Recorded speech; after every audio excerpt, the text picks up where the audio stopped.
congratulations on winning the Western States and breaking the record. Awesome, thanks so much. So Dan Johnson wants to know, three things. He wants to know, when did you become a pro, what you did before that, and at what point did you think, oh, I'm good enough to turn pro? I signed my first contract in 2016 with Hoka, and before that I was in the Air Force as a missileer up in Montana, so it wasn't real ideal for running and training, but kind of things in life changed and I began to get more time and decided to refocus on running. I ran athletics in college, so I kind of had that background, but where I was in Montana, they did a lot of trail running. I started to make that more my focus and thought I might be all right at it, and kind of the more time and more energy and the more I just threw into it, it snowballed and it's just gotten better and better. Fantastic. And so just going back to your training with the Air Force, Pete Peterson wants to know, did that help you become the ultra runner that you are today? And if so, in what ways? I would say, superficially, no, is the simple way to put it. I don't think it really gave me any, improved me in any way to make me a better ultra runner, but I would say,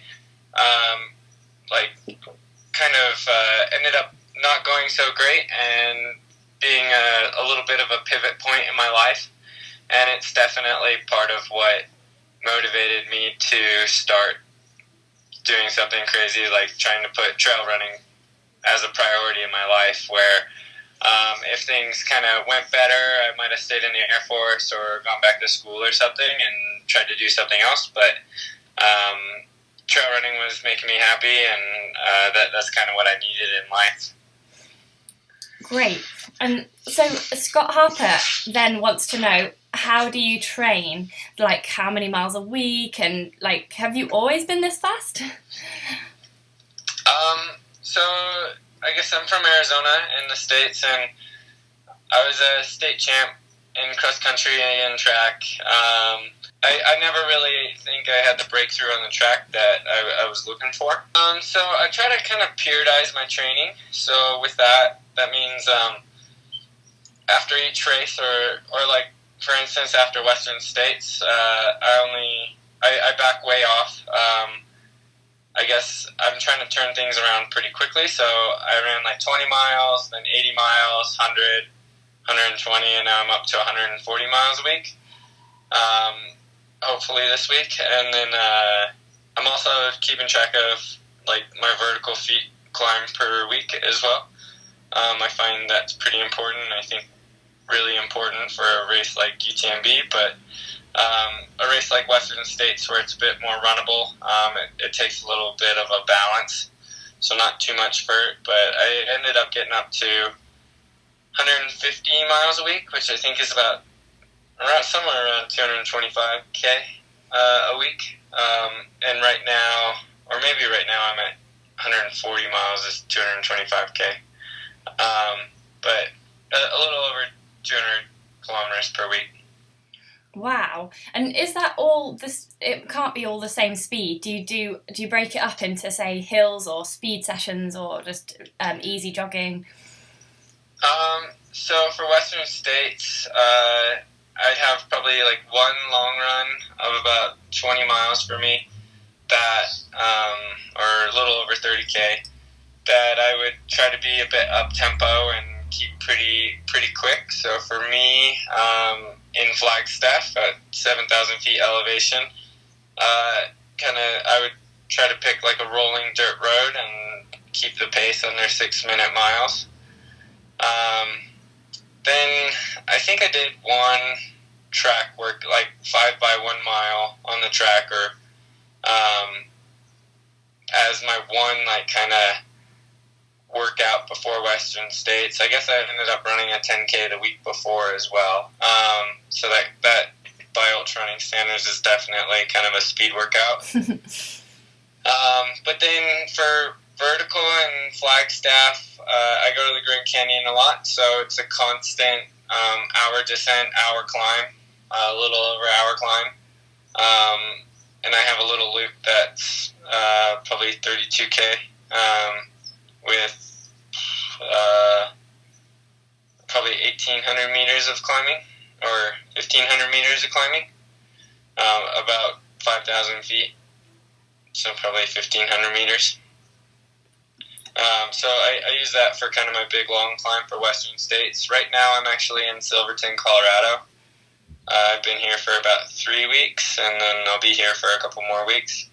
But there's a lot more bigger mountains here, and I guess I'm camping at 3,300 meters, and then I'm trying to get up and down in the mountains. And like yesterday, I went pretty a good pace for about 50K.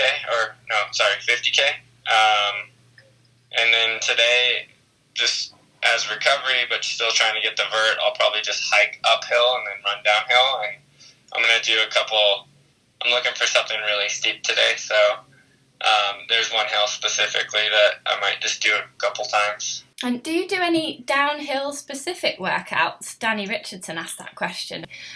If I do, sometimes it will be like a really runnable dirt road downhill. What do you eat day to day to fuel that kind of training? That's from Peter Leonard. I start every day with granola and almond milk, and I'll have like a little coffee with that, and then kind of meander my way to getting going for a run. Like if it's about 5 hours right now, I do pretty low calories. I'll probably have 100 to 200 calories per hour, and then I'll probably have 2 big meals after that. So like an early dinner and then like a regular late-ish dinner. I'm usually pretty hungry. Right now I'm just camping. I'll have like quinoa and vegetables, and I'll put a avocado in it and a bunch of cheese, and then if I eat in town, it's typically pizza. I eat a lot of pizza. I am vegetarian, so I don't eat any meat. Is that something that you've just developed over time, a bit like what Scott Jurek did with his veganism, or have you always been that way? I haven't always been that way. I guess it has developed, but I guess that diet kind of developed when I was in the Air Force, and not really. It was after university, but before I started trying to run competitively, trail running, so it wasn't really performance decision.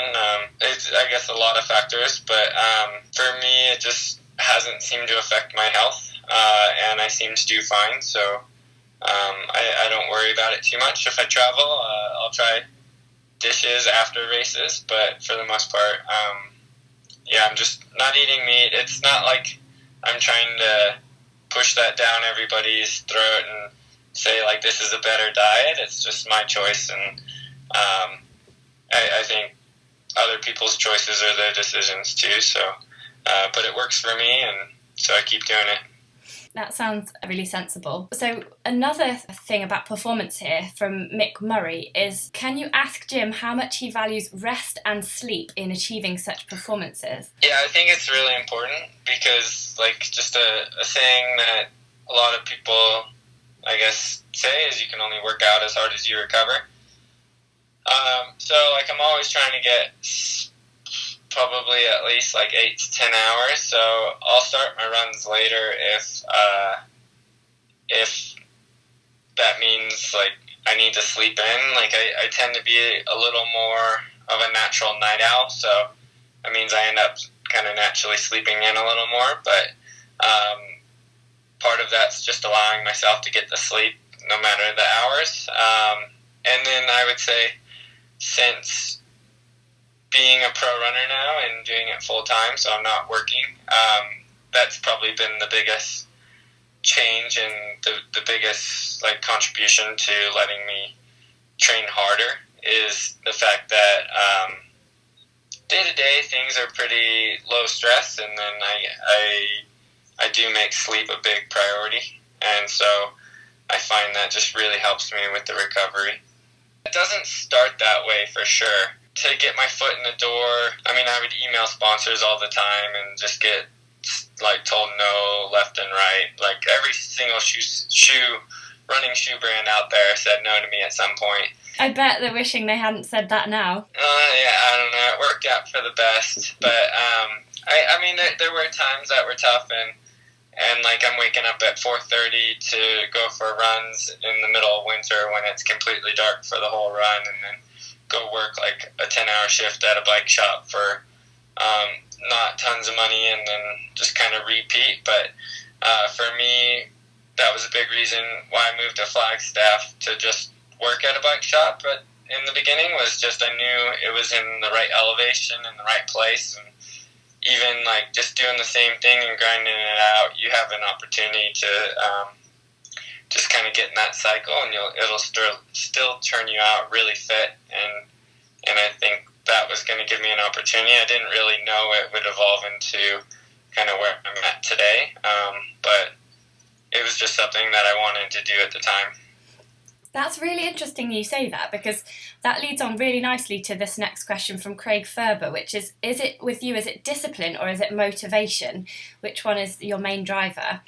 I find it's probably motivation. If I don't have a race on the schedule, I find it really hard to get out there and train. I'm pretty competitive, so when I set some goals, I want to put in the training and the work to go accomplish that. But discipline-wise, I would say discipline is probably not as big of a factor, because I kind of jokingly say I'm a pretty bad professional athlete. Like, I still like drinking beer, I do stay up too late, which means I sleep in too late, and I still like socializing. So where if I was a more strict and disciplined professional athlete, like maybe you'll see on the track or with athletics and stuff, maybe I would have a different outcome with it. But for me, balancing an enjoyable lifestyle and socializing and friends and stuff is really important to me, and how I kind of balance my stress. So I would say definitely motivation, and for me, putting a race on the calendar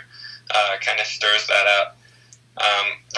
I guess this year in general, I'm trying a lot harder not to throw in other small races for fun, and more or less try to do big proper training blocks for the right races. And so far, between I'm not racing as much, but the results are pretty good this year between Lake Sonoma and Western States, and things are kind of shaping up to hopefully be really good for UTMB right now.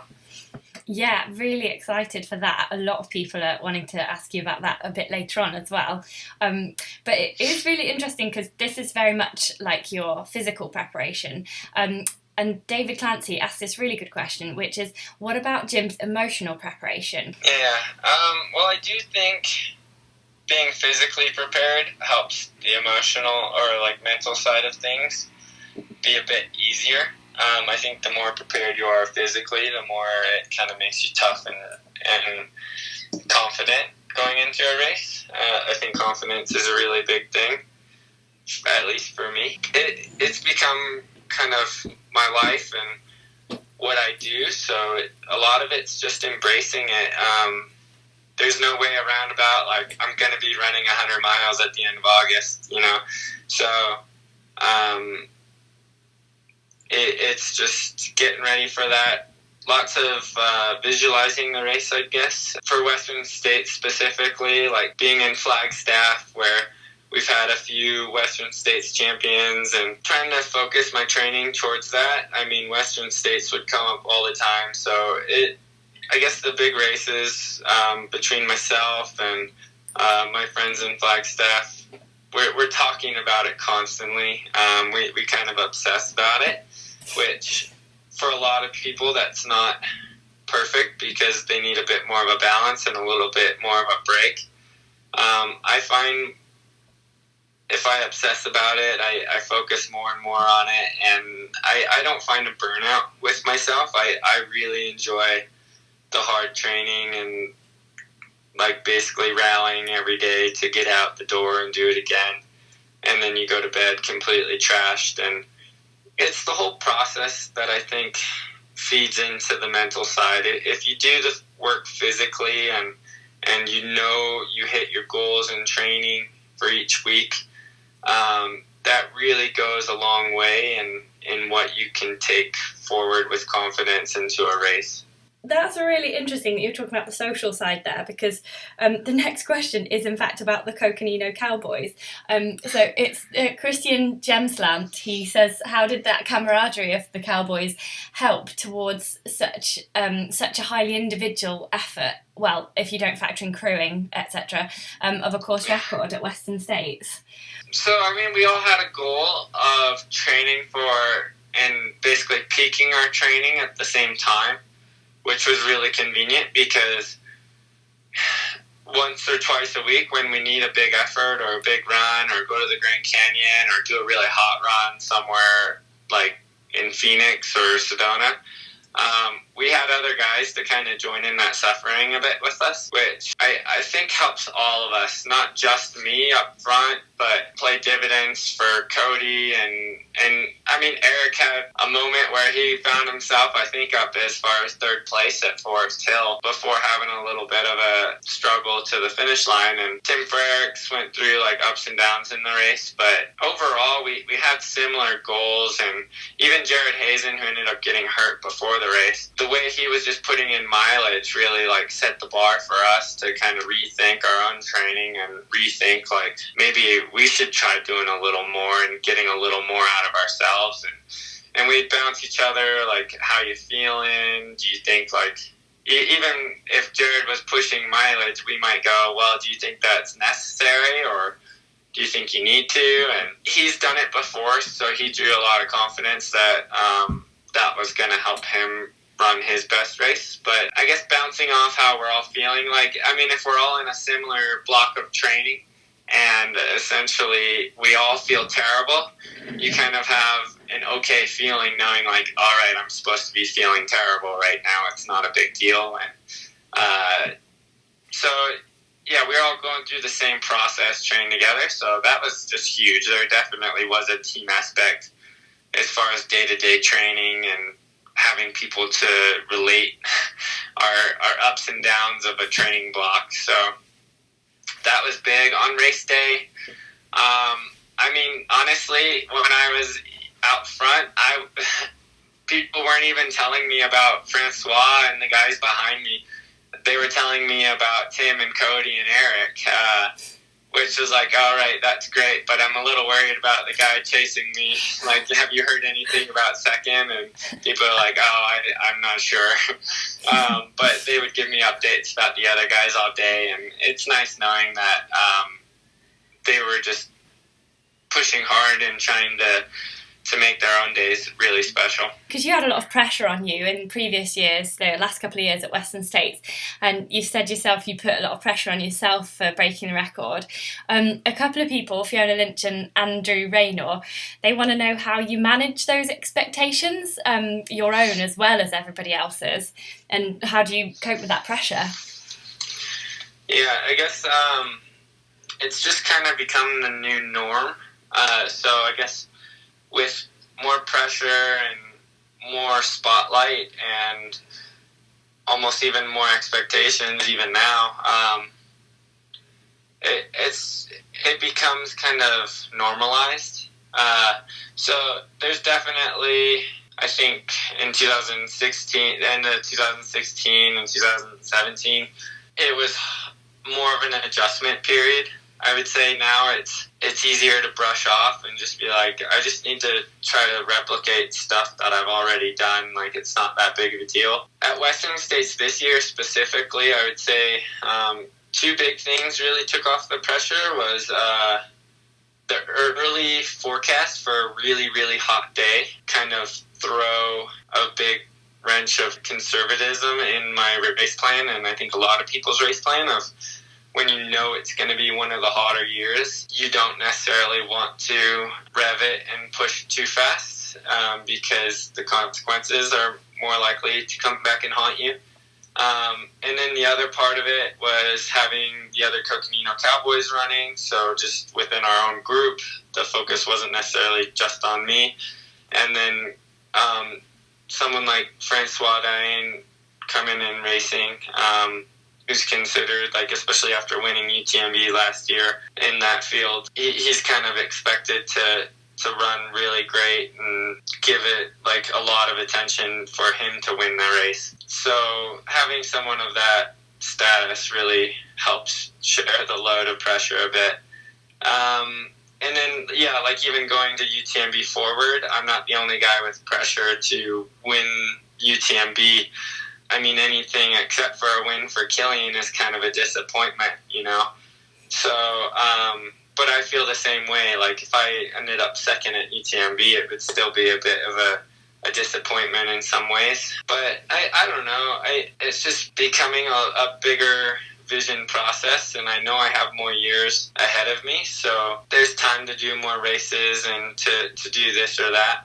It's just a process, embracing that Western States might take 3 years instead of 1 year to win it, and that's okay. Like, just to get to that point is a pretty great achievement, so just think of it as not a big deal and you're just going out for a run. That's good advice there as well, I think. What nutrition do you find works for you? That's questions from Ron Plunkett and Kat Miller there.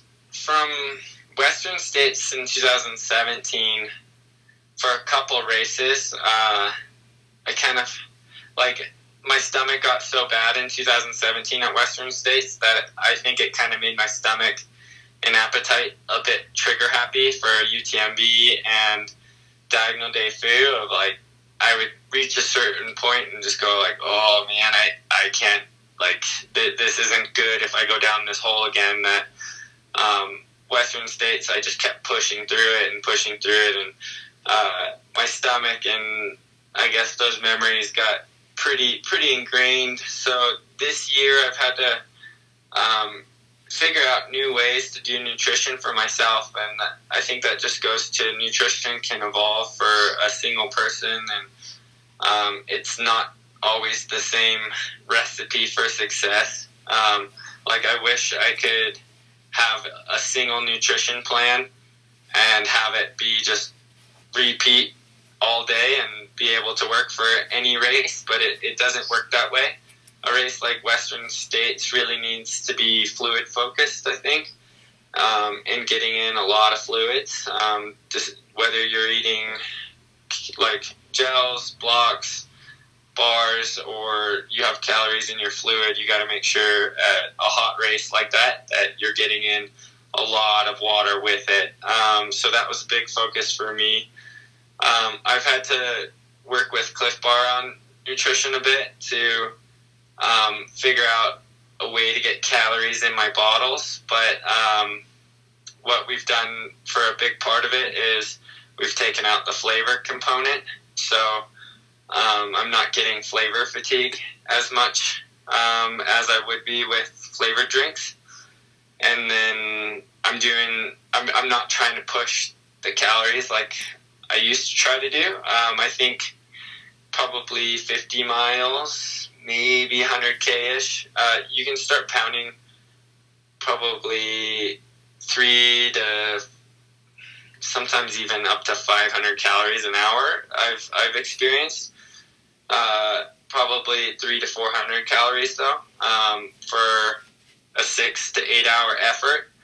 That's just really high intensity, but that has been leading to problems trying to do that for longer. And something this year that I've been doing is just doing less calories. So Western States ended up being about 235 calories an hour for me.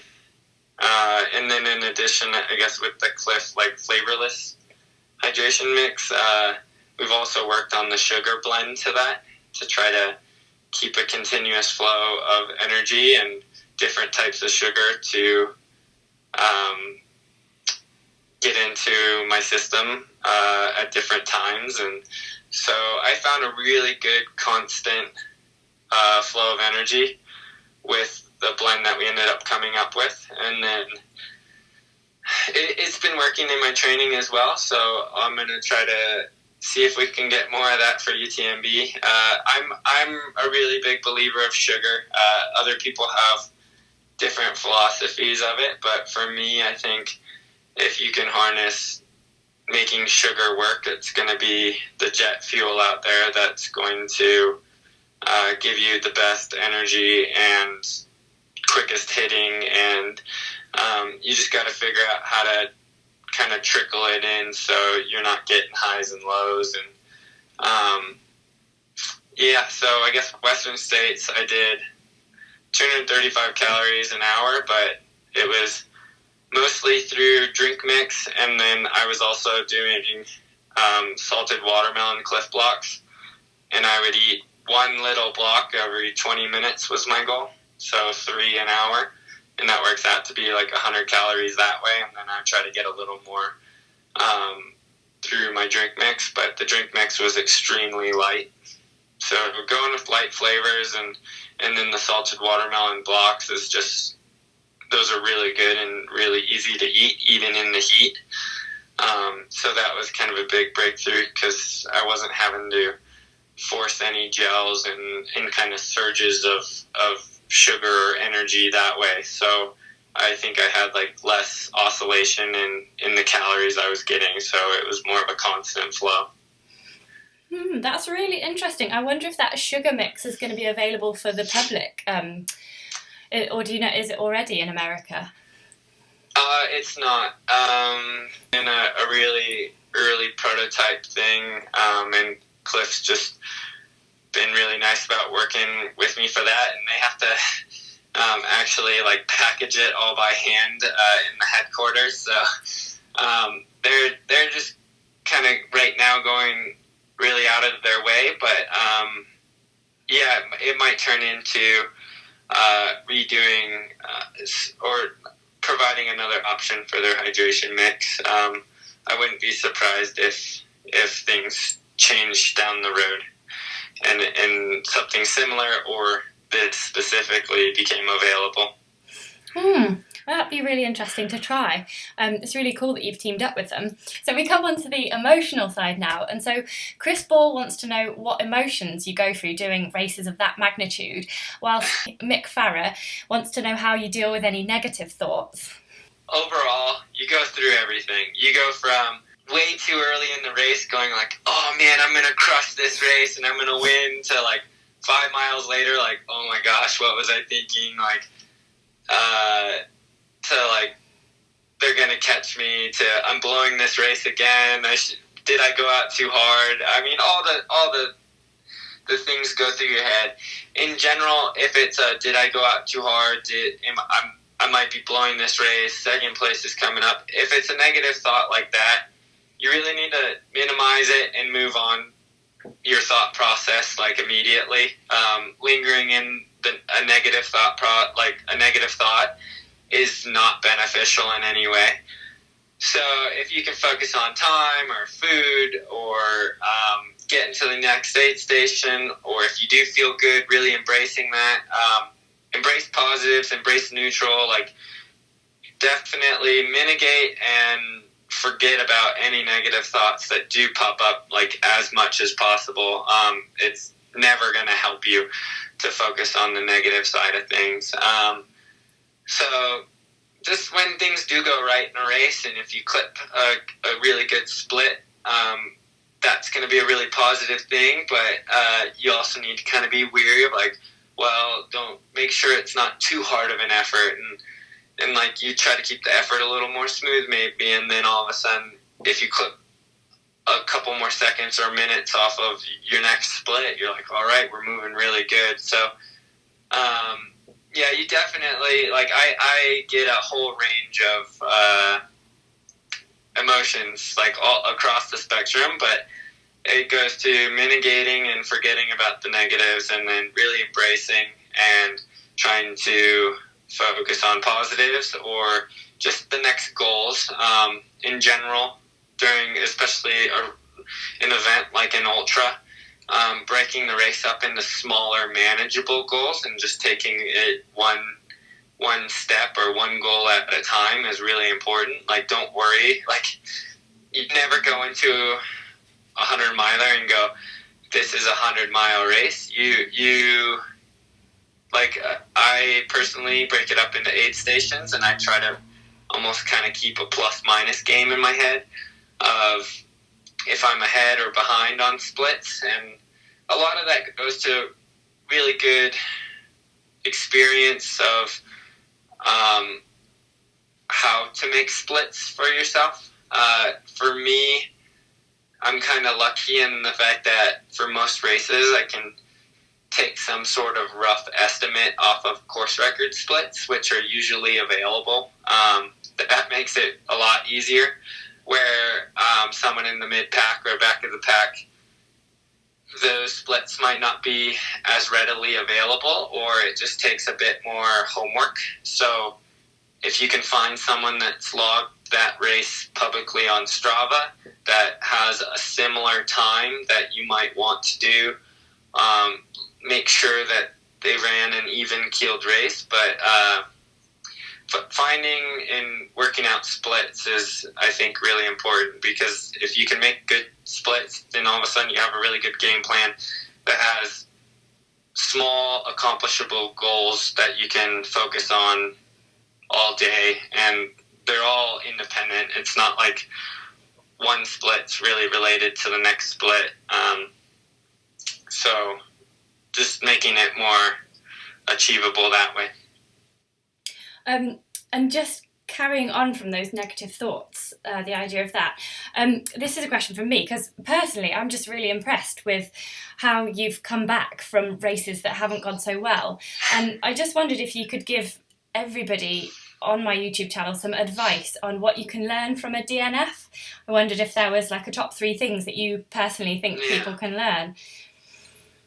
Well, there's definitely more takeaways from races where you DNF.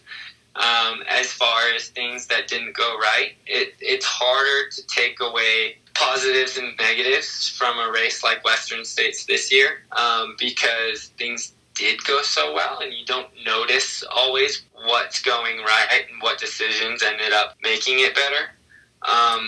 In general, from disappointing races or really great races, kind of my rule of thumb is take all the bad ones and take all the best ones and throw them all in the trash, and try to just remain like as middle down the road and as hungry and eyes on the next race as possible. It's like, I'm not trying to dwell on Western States this year. Like, I have the next goal of UTMB at the end of August, so it's like I escaped to the mountains where there's no cell service, and I have to drive into town for this conversation. So it's like, and I'm just trying to get away from it all as much as possible, because whether it was a DNF like last year or a course record like this year, I'm trying to get away from it and just worry about the next one. You try to take away lessons learned, but at the same time, the last race doesn't matter, and it's not going to help you your next race if you just dwell on it. I mean, kind of no matter the result, but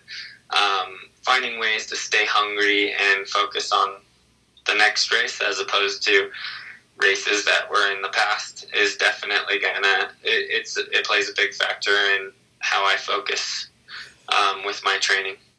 Do you think there's positive things though, like as in you learn some really important information about yourself, your gear, your nutrition, your brain maybe?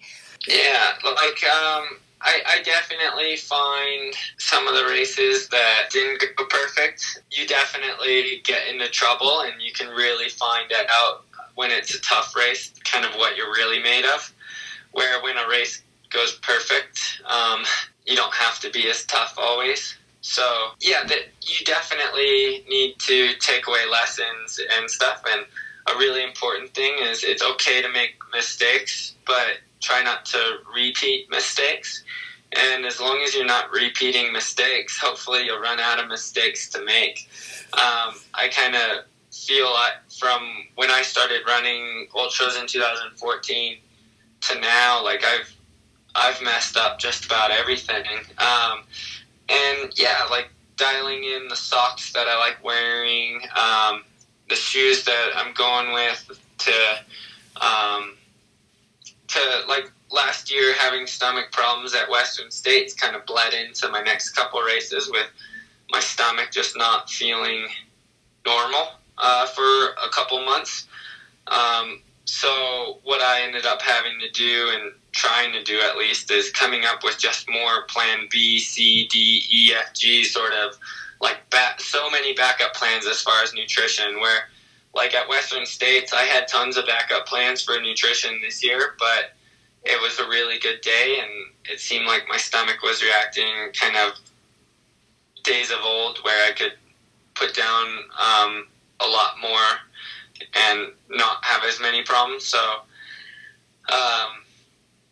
but the experience to have the backup plans and redundancy and kind of catches to, if this goes wrong, then you still have this. So, you definitely have to learn from races, and that's where experience becomes so important. And I mean, it's like last year at UTMB, to try to compete against so many guys that have gotten not just top 10 at UTMB, but also like years of winning or years of on the podium, and to try to come in last year with no experience at UTMB and no big ultra mountainous race and no night running and stuff, it was difficult. But the amount that I learned from UTMB, and then even Diagonal Day Foo, which a lot of people probably think like don't understand or whatnot, it's the only other race I've done since UTMB last year where I got to run at night. I got to run with a big pack,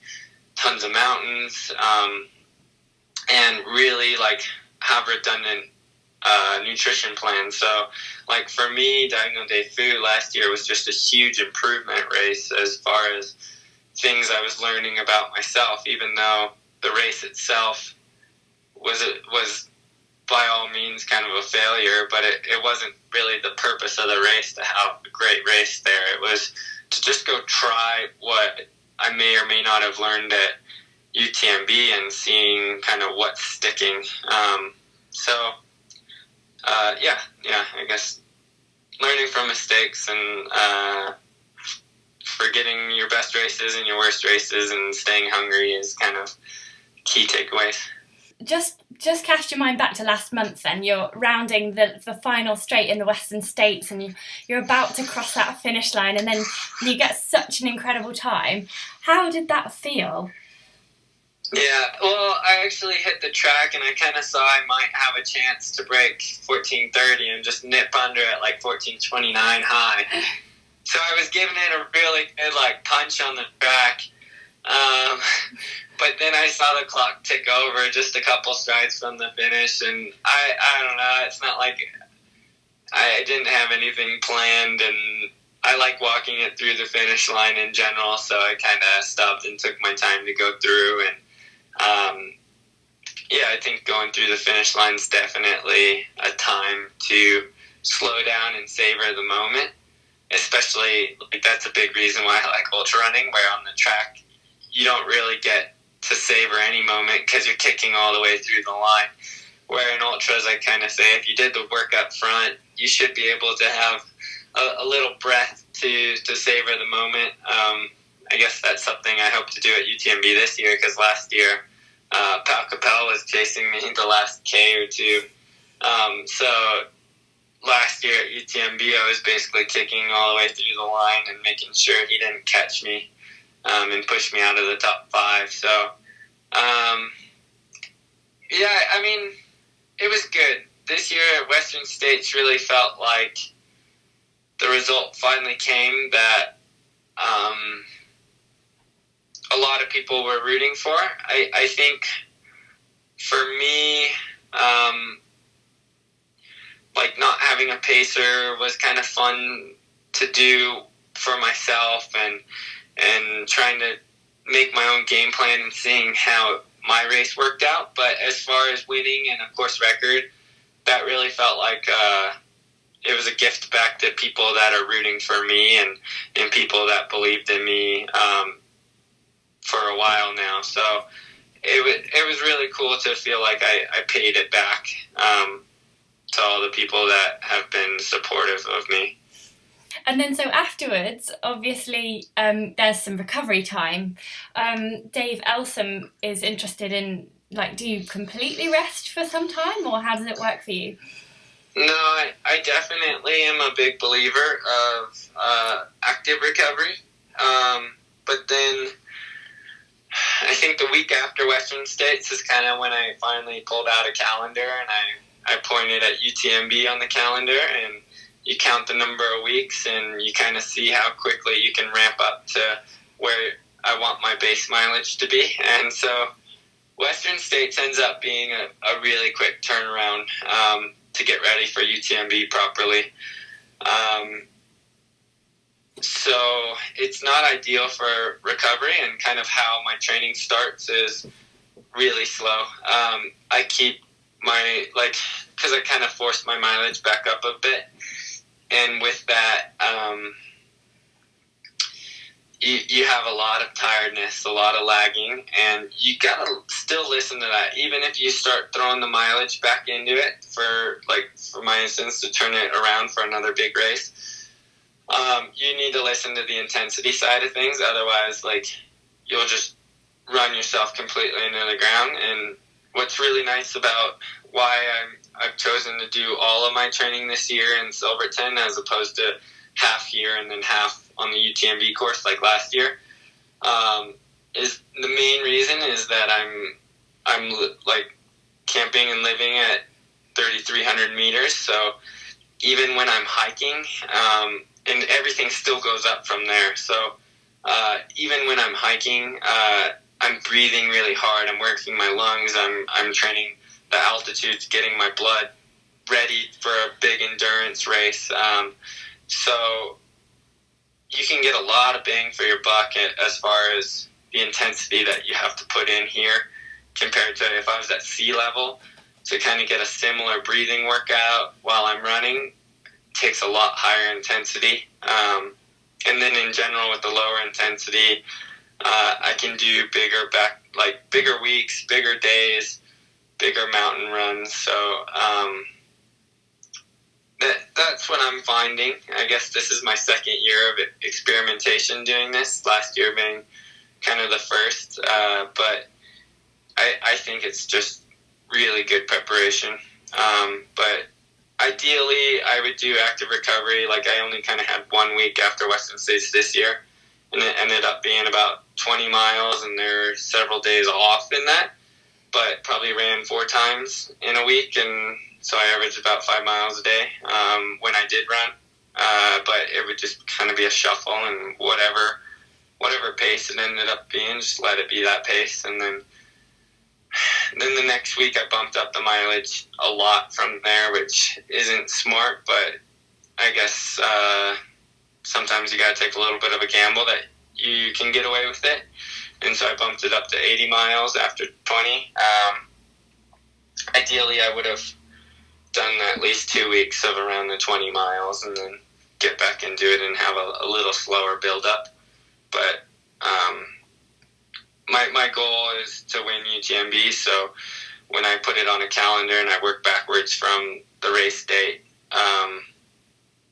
I saw that I needed to get back into the mileage quicker if I want to have an opportunity to do to win UTMB. So that's what I'm trying to do, and luckily things feel like they're coming back and feeling good. So yeah, we're getting after it now.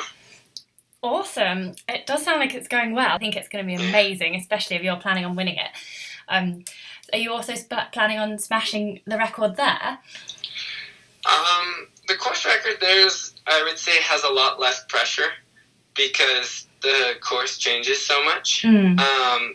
Technically, I did dip under the previous course record last year, but the course was different. And so I think a lot of times they have weather conditions where they alter the course just a little bit.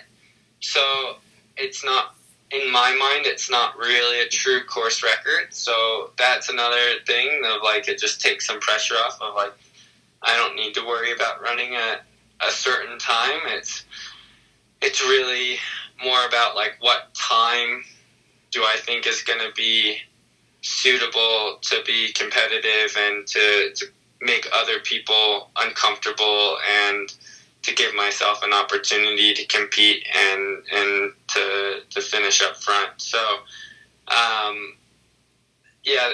I think a race like UTMB hasn't been consistent enough to really get hungry about the course record. Fair point. Yeah, that's definitely a good point. And I'm just wondering, who do you think are your main competitors out there at the UTMB this year? Well, I mean, obviously with Kilian, he's got to be the favorite in this race. Francois is not back. Ryan Sands is in there. Luis Alberto, Andrew Miller, Zach Miller, Hayden Hawks. There's actually a lot of Alex Nichols. There's a lot of really good Americans coming in. I think it's kind of cool. In general, we kind of keep track of maybe everybody else versus the Americans in the top 10. I think we have a good opportunity to outnumber the Europeans this year because we have a lot of talent, but at the same time, I think we have a lot of inexperience where whether it's Ryan Sands or Kilian or Luis, they've raced a lot more over there, and then just in general, it's more comfortable to, I think, be on your own continent. There's less traveling, just simple things from the showers not being the normal, like, not normal to Americans and stuff, factors into not being as comfortable and just tiny bits of stress that way. Going in the grocery store and not knowing, like, the brands to get or what grocery store is good sort of thing. So it's little things like that do play a factor of, like, whether it's Britons coming to the U.S. or Europeans but overall you have to overcome it, and it's not a big deal. It's all the same. One of the nice parts about this 6-week training block I'm in right now is I'm literally outdoors in a tent camping and, like, getting a shower every couple of days. So it's like, no matter what, Europe's definitely going to be way more comfortable than this. So it's all good, and I really like the European lifestyle a lot. So it's good. As far as competitors, there's just it's a lot. I think it's definitely, again, just like last year, the most competitive ultra in the world right now, as far as, like, well-known names that do trail running. I think if a lot of people, even myself included, look at comrades, it's hard to look at names and really know what, because it's a little different niche and world of ultra running. Western States is pretty competitive as well, but I think this one's UTMB is just drawing more and more. The way they have the structure to make it easy for elites to get in and encourage them to do it and be a part of the Ultra Trail World Tour and stuff makes it really appealing as an elite. But especially as an American elite, I think the first male American is still yet to win at UTMB. We've had quite a few ladies win, but on the men's side, I think that will be a really good career win, no matter who can pull it out. So if it, like myself, I would love to be the first American male to win, but there's a lot of other American men that are going to make it really difficult, let alone the Europeans just keep winning it. So they're obviously doing something right. That would be amazing. It sounds like a brilliant race this year. You were mentioning the things that are, like, slightly different in America that makes everything a little bit more stressful when you race on the continent. And you've mentioned it before, but Paul Waldron's got a question about your view on pacers, because obviously in those American races you can have them, but we don't tend to do that in Europe. So which one do you prefer, having done both? I kind of like not having pacers. I think it makes you pretty self-sufficient as far as with your strategy and your effort level. You kind of have to be, like, if you get yourself into really bad trouble, really delusional and not thinking straight, and you're by yourself, like, that's a really bad situation. So you end up pacing the race a little bit more conservatively a bit, and then in ultra, that's a lot of times really advantageous. But the flip side of it, a big reason why the American races have pacers is we don't have mandatory gear. So I really don't like the mandatory gear either. I hate running with a full pack. Like, I don't feel like I need all the stuff in there. In my opinion, I wish, I don't know how they would do it, if it would be a certain ITRA score that you could apply to not have some of the mandatory gear based off the weather. But there's good and bad to both. But overall, I guess I'd say I prefer no pacers. No pacers, no gear. No pacers, no gear. You pack what you think you need, and outside of that, it's going to be the experience of what you pack that's going to potentially make a difference. I don't think many people are bringing additional gear to the mandatory gear, so the mandatory gear is probably a little extensive, and I don't know, I don't really feel like I'm ever going to use a space blanket or, like, my waterproof pants. Like, I'm either going to dress appropriately or I'm probably not going to pull out my waterproof pants in the middle of a race. Like, or if I do, I don't know. The day's probably just not going as I planned if I'm having to use a lot of the gear in the mandatory gear, where if the day's going how I did plan, then I planned accordingly. I'm using the gear that I thought I would be, and feeling's going well. But the mandatory gear is there not for an ideal day. It's there for emergencies and just in case. So, I mean, I definitely get it. But at the same time, I don't like it. Yeah, I know what you mean. It's like a bit more freedom with it, rather than you must take this because you might need this and you just maybe don't. But it's really funny to hear you say that about the waterproof pants thing, because in Britain, if you didn't go out without some waterproof pants, then you'd definitely regret it, maybe even just 1 hour later when it really didn't look like it. So it's just really interesting to hear, like, how it is different in different climates. I mean, I think, like, say if it's going to be wetter or colder, I might go with half tights instead of shorts and cover my legs a little bit more. But if it's really raining, the waterproof pants aren't really going to help. And if it's warm and it's raining, it's just, there's no way I'm going to put on a waterproof layer because you're just going to overheat even more. So I don't know, and even to an extent, a rain jacket is kind of best only if it's cold. If it's warm and it's raining, you kind of got a problem with the rain jacket in general. And if it's raining enough, it doesn't matter how waterproofed you are, essentially, you're going to get wet if you're out there for hours and it just keeps raining hard. So part of it's just learning to embrace it rather than try to stay protected and fight it off of. But it goes to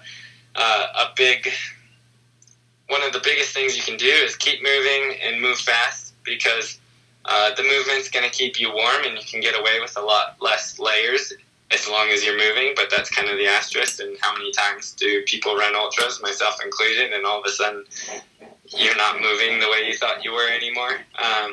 So, yeah, I mean, when things go well, it's easy to plan for. When things go bad, well, you hope that you brought the gear. Yeah, it's for the race organisers, isn't it, to be like, well, if this guy gets injured and can't move, then he's got all this stuff he can put on, because you could actually get hypothermia and, you know, it's danger of death then, isn't it? Yeah, I mean, but at the same time, you could have heat stroke and heat-related stuff at Western States, and there's no mandatory gear of how much liquid you need to be able to carry. I mean, it goes do I drink a lot of water? Yeah, all right, I'm going to bring a lot more water, like carrying capacity, and I'm going to fill up more often, or I'm going to bring tablets to treat water so I can fill up even more than just the aid stations. It goes to just plan ahead and common sense. I think if you're properly preparing, then that means you're properly getting out in the conditions, and you should know what to expect because you've already gotten yourself in trouble at other times. So you kind of learn how to prevent it, and hopefully, but at the same time, yeah, it's still a sport for the masses. It's not just an elite sport. It's not just people like me that have time to move out to the mountains for a couple of weeks and go out there.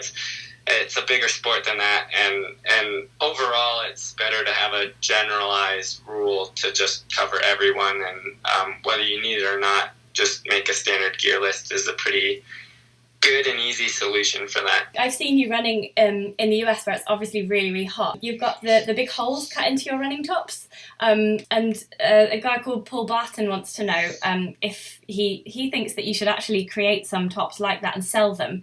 He suggests they're called a Jim Coolsley vest and the Jim Holsley tee. What do you think about that? Selling stuff and creating stuff is really fun idea.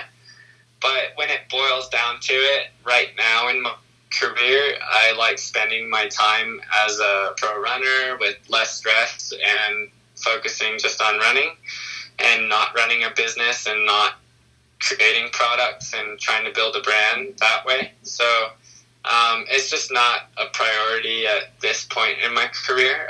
Maybe stuff like that will come out in the future if I want to try to merchandise stuff. But it's not really part of my focus in this point in my career. He thinks you should patent that design right away. So we're just moving on to some other stuff now. Last Man Running wants to know, do you ever get to run races just for fun, like with your friends, ignoring the pace and times? No, I guess is essentially the short answer to that. When I sign up for a race, it's kind of people in the sport know who I am now, so it's a lot more pressure when I show up at a race to go do a really good effort. I get my fun runs in with my friends and by myself in my training, and we'll go do really cool routes and fun, plan ahead, and if need be, do water drops for ourselves and stuff. So we set that up just by ourselves. I guess it was really enjoyable when I was first getting into the sport, and you kind of get to be like a dark horse that people don't know, and you're like, oh, I'm going to come in here and surprise people, or even if you have a bad day, nobody knows, nobody cares.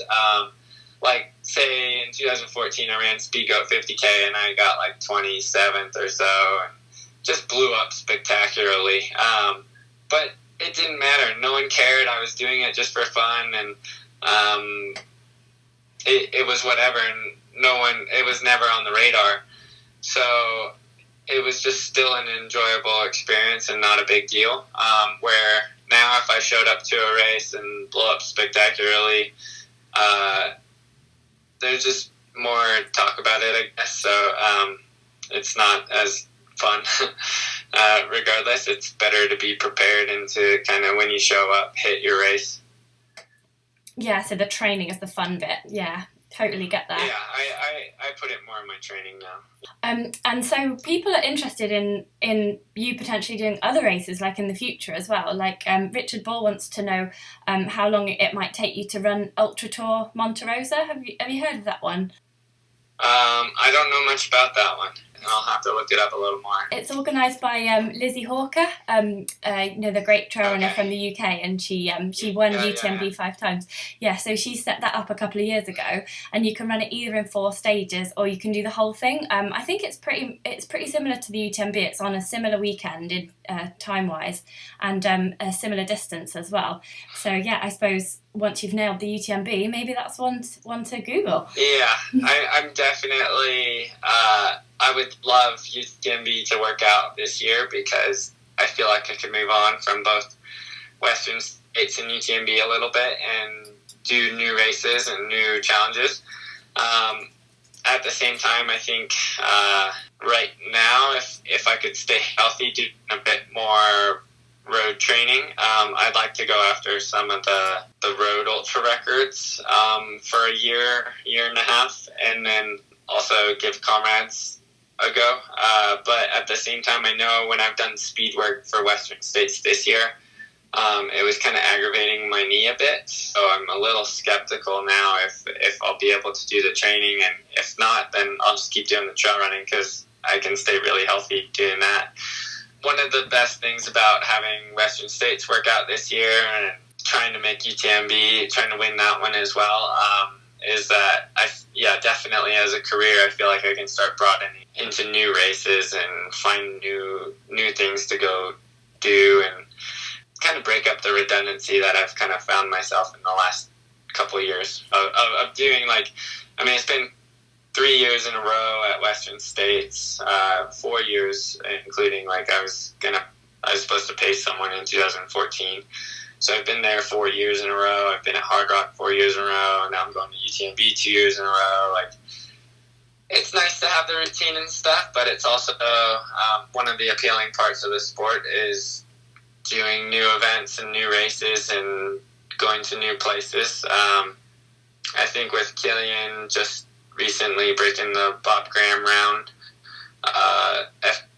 FKT, that makes that record more on the forefront and really appealing. So that might be really fun to go try and do. That's very exciting to hear. That's really exciting. There's the BobGraham round and there's the Ramsey round as well, and the Paddy Buckley round. They're all classic big British rounds. So it would be amazing if you came over here to do that. I definitely need to research and check out routes and learn a lot more about the history as far as the rounds. But they would be really cool. That's awesome. What about other American records? Like, we've got a couple of people who want to know if you fancy the Badwater or Strolling Jim or the American, you mentioned road running, the American 50-mile road record. Yeah, so if next year I start getting into some of the flatter fast stuff, I think things like Comrades, American record in the 50-mile, which is only 1 minute off from the world record, which I think, and then like American and world records for the 100K. I actually think that training bodes really well for some like really vertical races as well, because I think there's more specific workouts that need to happen to get leg turnover and like VO2 max workouts. So I think some uphill stuff could happen. Half marathon, in the US you can qualify for the Olympic trials marathon by qualifying in the half marathons. So that would be kind of a cool odd way for an ultra runner to get into the U.S. Olympic trials in the marathon, I think. And then next year, what's actually kind of growing on my mind is maybe trying to go for Matt Carpenter's record at Leadville. I think when I talk to people that have been in the sport for a long time, on the American side, they say that's one of the best course records, so that would be a cool one to try to go get. Wow, that all sounds brilliant. I was going to ask you what's next, but it sounds like you've got everything lined up. I mean, I'm winging it all, and a lot of it really depends on health and staying healthy and getting in the proper training. So I think this next year I have an ideal path I'd like to go, but at the same time I really need to play it by ear, and if I end up doing the trail running ultra stuff the next year and a half, then that's great too, because that's going really well. But then ultimately, probably after Comrades 2020, I'd like to kind of shut that book and not ever have to go back on any road ultra stuff, and just get to do the fun ultra mountain races, and that's what I really enjoy.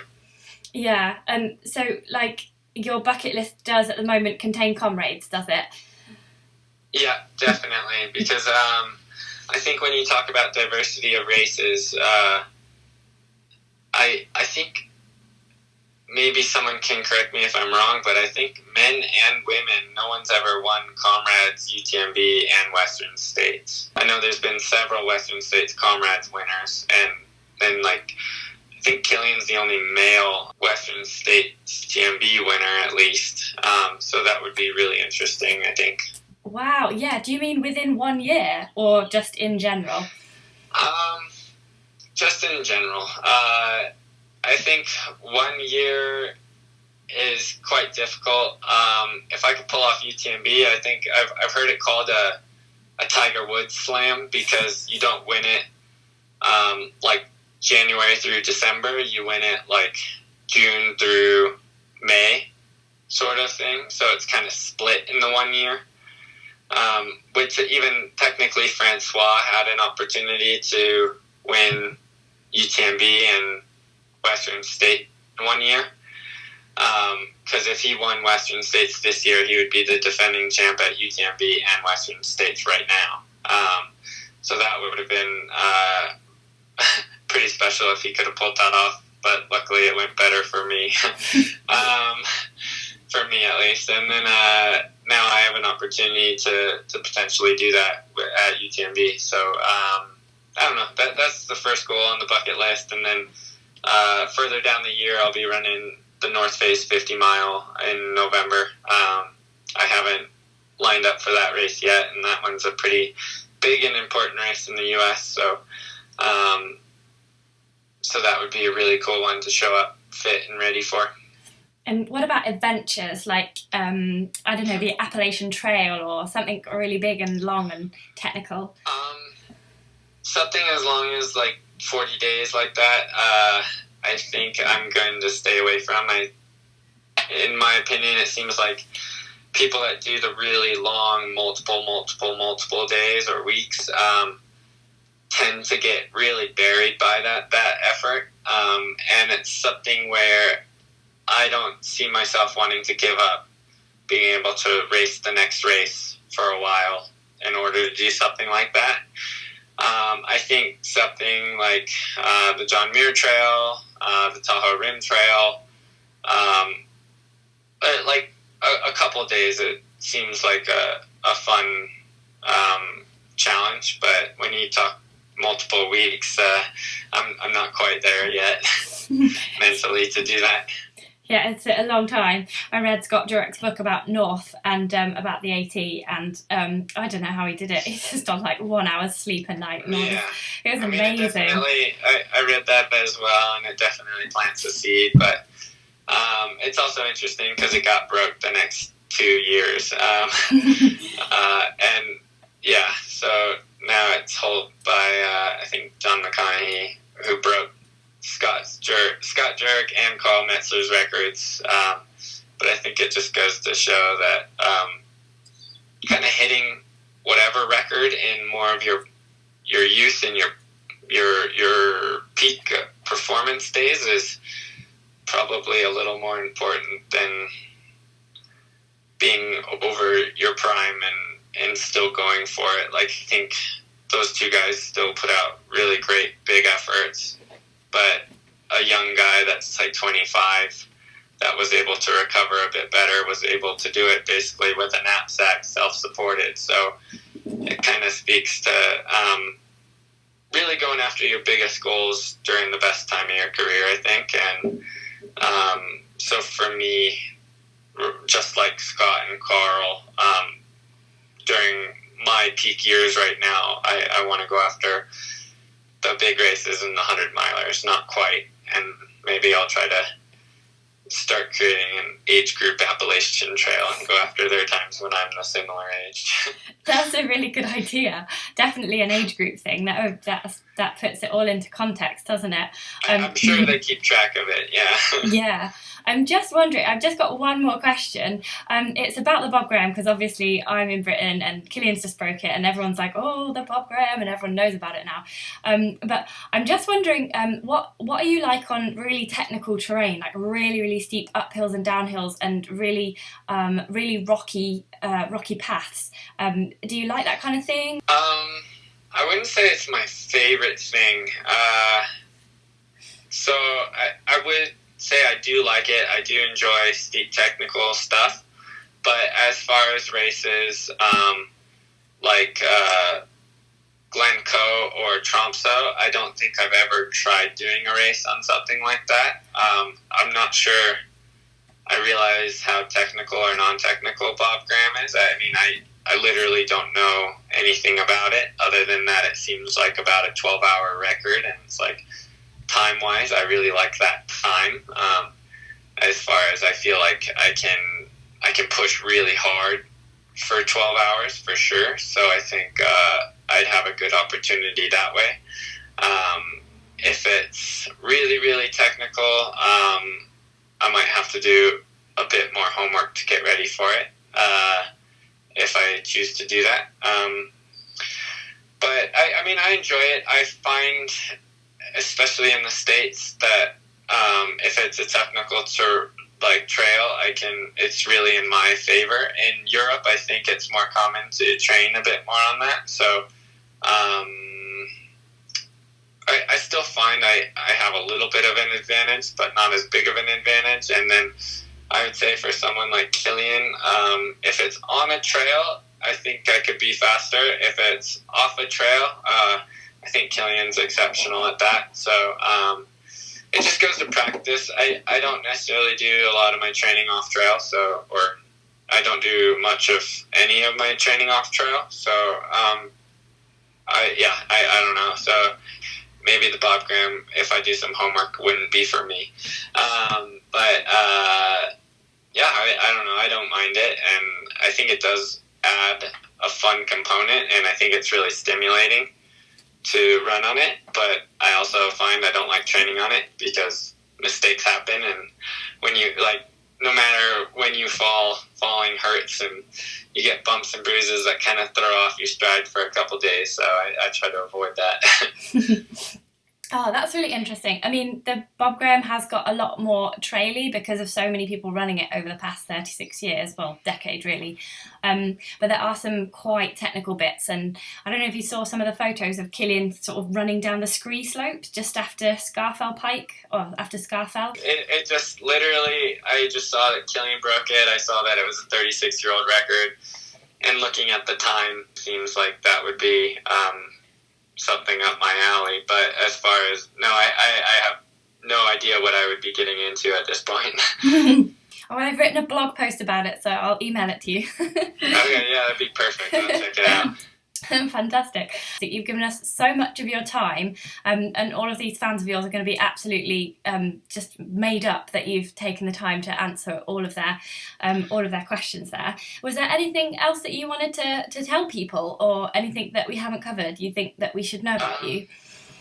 No, it's all good. I think I appreciate your time and everybody throwing out the questions. I think it's fun to do an interview at the UK, because my last name, if I Google it, it comes up all over the UK, but nowhere in the US. So it's kind of fun that way. So I appreciate your time and everybody's submitting their questions. Awesome. Thank you so much. And maybe you'll come to the UK and meet some long lost relatives then. Yeah, that'd be awesome. I've been to the UK before playing football, soccer, and but at the same time, not as an adult, and it would be fun to travel over there a bit. Yeah. It's easy to travel there because you guys speak English. Yeah. If you go too far north, then it doesn't seem like much English. That is totally true. I can't understand some people. But, so have you got any plans to come to the UK then? Not at the moment, but I'm definitely fond of the UK, and would love to get over there sometime. Amazing. Oh, well, that's been fantastic talking to you, Jim. And hopefully I'll get out to the UTMB and see you in person there, and hope that you have an absolutely fantastic race. Awesome. Thanks so much.